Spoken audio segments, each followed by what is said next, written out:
चुनावी सभा हो रही थी भारतीय जनता पार्टी की। उत्तर प्रदेश से मुख्यमंत्री भी मौजूद थे। भारतीय जनता पार्टी के पूर्व विधायक रह चुके वहां के, उन्होंने जो बयान दिया कि मस्जिद और गुरुद्वारे देश के लिए नासूर हैं, इन्हें उखाड़ के फेंक देना चाहिए। हालांकि पार्टी ने निष्कासित कर दिया। बाद में माफी मांगते हुए उन्होंने कहा है कि मदरसे की जगह गलती से गुरुद्वारा निकल गया। तो हरिंदर ताऊ हमारे साथ इनसे बातचीत करेंगे। ताऊ कह रहे हैं कि गुरुद्वारा और जो मस्जिद है ये देश के लिए नासूर है, उनको उखाड़ के फेंक देना चाहिए। भारतीय जनता पार्टी के एक नेता से देखिए, जो लोग ऐसा बयान देते हैं ये देश में कंट्रोवर्सी पैदा करते हैं। ये जानबूझ के दिए गए बयान होते हैं और बाद में कह देते हैं हमने माफी मांग ली। माफी मांग कर अच्छा, गुरुद्वारे की जगह मुझे मदरसा बोलना था। हत्या करो और माफी मांग लो, तो क्या वो हत्या माफी से माफ हो जाएगी? और किसी भी धर्म के बारे में अगर कोई बोलता है तो वो उस धर्म के बारे में नहीं बोल रहा, वो अपने धर्म के बारे में बोल रहा, अपने माँ बाप के दिए हुए संस्कारों को वो बयान कर रहा। तो ये उसके माँ बाप के दिए हुए संस्कार है कि दूसरों को अपमानित करो, और जो व्यक्ति दूसरों को अपमानित करता है वो स्वयं अपमानित होता है। इनके कहने से ना मदरसे खराब होंगे, ना मस्जिद खराब होगी, ना गुरुद्वारे खराब होंगे, ना चर्च खराब होंगे, ना मंदिर खराब होगा। पार्टी ने कार्रवाई कर तो दी, निकाल दिया, तुरंत उसे निष्कासित कर दिया। और जो वहां मंच पे बैठे थे और उसके भाषणों पर हंस रहे थे, उनका क्या है? संवैधानिक पद पे बैठे हुए लोग जब ऐसा करेंगे तो फिर देश में बचेगा क्या? ये सब एक जानबूझ के किया जाता है और इनको ये नहीं पता कि ये देश के वे गुरुद्वारे हैं, ये देश के वो हैं कि जब तुम्हारी दिल्ली में भी सभा होती है ना, और जब तुम्हें लाखों लोगों का भोजन चाहिए तो सबसे पहले गुरुद्वारों में खबर करके आते हैं कि आज हमें इतने लोगों का भोजन चाहिए। इनकी औकात नहीं जो ये अपने कार्यकर्ताओं को भोजन भी खिला दे। उन्हीं गुरुद्वारों से भोजन आता है इनके लिए, नासूर बता वहीं से आता है। नासूर तो देखिए जुबान है, ये कुछ भी कह दे। ऐसे व्यक्ति पर तो देशद्रोह का मुकदमा लगा करके और जेल में डाल देना चाहिए। एक नेता बीजेपी के कह रही है उनको इसलिए निष्कासित कर दिया, पार्टी की विचारधारा नहीं है, उन्होंने अपनी विचारधारा से। देखिए, ये कौन कहता है कि पार्टी की विचारधारा नहीं है? जो ये लोग जो भी शब्द ऐसे बोलता है वो कहता है कि ये इनके नेता, सांसद, विधायक, मंत्री कुछ भी बोल देते हैं और ये कहते हैं कि ये उसके पर्सनल विचार है। अरे जब तुम संवैधानिक पद पर बैठे हो, तुम्हारे पर्सनल विचार कैसे हो सकते हैं? ये सब जानबूझ के कराया जाता है। देश में एक माहौल बना रहे हैं। माफी मांग तो लिया, अब कह रहे हैं कि मदरसा निकलना था, मुंह से गुरुद्वारा निकल गया। जो मदरसों में क्या है? नासूर है मदरसा। अगर नासूर है तो तुम्हारी सरकार है, सारे खत्म कर दो। क्या तो ना उखाड़ के फेंक दो उनको। भाई इन्हें शिक्षा नहीं देनी है। ये सारा जो है आरएसएस का एजेंडा है कि देश की जनता को अनपढ़ रखो, शिक्षा मत दो। अगर तुमने शिक्षा दे दी तो वो पढ़ लिख लेंगे। आपने देखा नहीं, कल रामपुर में ही एक स्कूल जो है, चलता हुआ स्कूल जिसमें बच्चे पढ़ रहे हैं, गरीब के बच्चे पढ़ रहे हैं, उसको सील कर दिया। वो कह रहे हैं कि इसकी जो लीज है वो गलत है। अगर लीज गलत है, मैं मानता हूँ लीज भी गलत है, जो सरकार कहती है वो ठीक मान लो, लेकिन इससे उसका स्वामित्व, इसको सरकार स्वयं स्वामित्व ले ले उसका। लेकिन बच्चों को तो पढ़ाओ। बच्चों की क्या गलती है?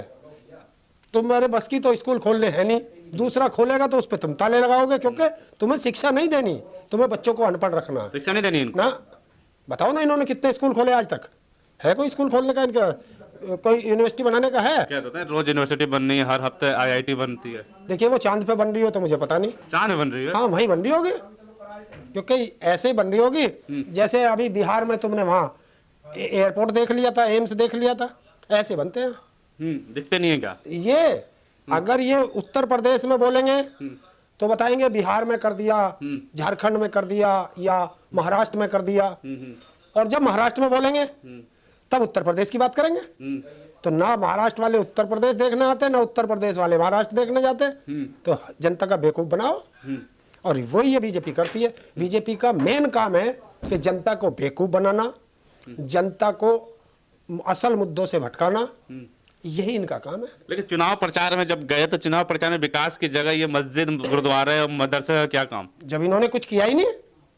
इनका तो मेन एजेंडा कि किसी भी तरह चुनाव को हिंदू मुस्लिम ये नहीं बता सकते कि हमने ये काम किया, हमने इतने लोगों को जो वादा किया था नौकरी का, हमने नौकरी पूरी कर दी, हमने किसानों की एमएसपी दे दी, या हमने किसानों की आय दुगनी कर दी, या हमने हर व्यक्ति को छत दे दी। तो जनता यही तो पूछना चाहती है, ये उससे भटकाते हैं। तो उससे ना पूछे तो तुम्हें धर्म की अफीम चटा दो, बस धर्म की अफीम में पागल हो रहेगा। धर्म का अफीम में पागल हो जाएंगे। धर्म, देखिए, धर्म कोई भी धर्म हो, जो जिस धर्म का होता है वो उसे मानता तो है। हिंदू हिंदू धर्म को मानता है, मुस्लिम मुस्लिम धर्म को मानता है, सिख सिख धर्म को मानता है, ईसाई ईसाई धर्म को मानता है, और बौद्ध है वे बौद्ध धर्म को मानते हैं। तो धर्म को तो मानते हैं, लेकिन जब तुम्हें अलझा देंगे उस धर्म में तो उस धर्म के नशे में तुम हो जाओगे। ये पहली बार ऐसा बयान नहीं है किसी भारतीय जनता पार्टी के नेता का, इससे पहले भी किसी भी धर्म को लेकर ऐसा बयान आते नहीं है, लेकिन आला कमान इनके कार्रवाई क्यों नहीं करते, निष्कासित कर देने से सब कुछ ठीक हो जाता है? नहीं, ये जनता को दिखाने के लिए, जब जनता इनके खिलाफ भड़कती है तो ये कहते हैं हमने उसे निष्कासित कर दिया, पार्टी से निकाल दिया, खत्म। अरे उसके खिलाफ एफआईआर दर्ज करके, संगीन धाराओं में एफआईआर दर्ज करके उसे जेल भेजो, क्योंकि वो तो नफरत फैला रहा देश में। तो नफरत फैलाने वालों को ये सिर्फ थोड़े दिन के लिए तुम्हें दिखा देंगे कि हमने निकाल दिया, और फिर उसे बैकडोर से फिर वापस ले लेंगे, और ले लेंगे। आपने देखा नहीं है, देश के गद्दारों को गोली मारो, ये तो बयान था, आज वो क्या है, केंद्रीय मंत्री है। तो ऐसे लोग हैं। लेकिन पार्टी की विचारधारा तो नहीं है ना, ये बीजेपी पार्टी की विचारधारा विकास की विचारधारा है, गरीबों की सेवा करने की विचारधारा है। हाँ, अडानी जैसे गरीबों का तो विकास होगा ही।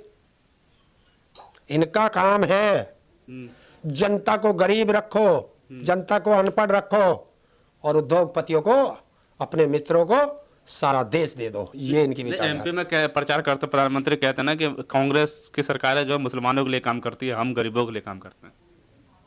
प्रधानमंत्री के शब्द नहीं, प्रधानमंत्री को मिर्ची बहुत लगी हुई है, मिर्ची लगी हुई है। जब से जातीय जनगणना की बात देश में चली है ये भूल गया। अब ये अपने आप को ओबीसी नहीं बताता। हमने पहले भी कहा था कि ये फर्जी ओबीसी है, ये बहरूपिया है, फर्जी बहरूपिया है, और ये बन के आया है तो वह लूट लेगा, जनता को लूट लिया। अब इसे दिखा कि अब जातीय जनगणना पे बात करने लगे तो अब कहता है ओबीसी कोई जाति नहीं है, यहाँ तो सिर्फ एक ही जाति है, गरीब। ना एससी है, ना एसटी है, ना ओबीसी है, ना माइनॉरिटी है, ना अपर कास्ट है, सिर्फ एक जाति है, गरीब। अब गरीब तो अब के वही गरीब इसकी खटिया